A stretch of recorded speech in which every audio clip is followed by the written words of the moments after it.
বালুর মূল্য আছে ভাই, প্রচুর মূল্য। এই বালু দিয়ে আপনার সিমেন্ট দিয়ে ইট 14 তলা 28 তলা 30 তলা বানান। আমার এই বালু না থাকলে আপনাদের পারা লাগতো না। এই বালুই হলো আমার মেন। দেখছেন কত বালু, সিমেন্ট বালু এক জায়গায় করে ইট খাড়া করেন ভাই, তারপরে হয় 14 তলা 3 তলা 1 তলা 2 তলা।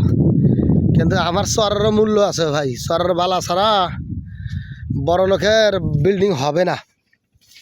তো ওইরকম আমার মাছ বেশি বয়ান করে ব্যস্ত হয় না, আমার মাছ হলো সুস্বাদু।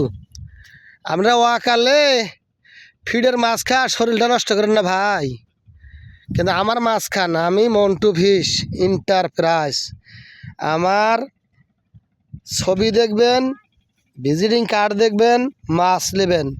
মাছ খায়া সুস্বাদু না পাইলে জরিপানা ধরবেন, জিরা মশলা টাকাও কাটে নেবেন ভাই। আমার মাছ হলো ভালো ভালো জায়গায় মাছ যায়, ওটা আমার মাছ খুব ভালো মানের মানুষ খায়। Montu fish enterprise.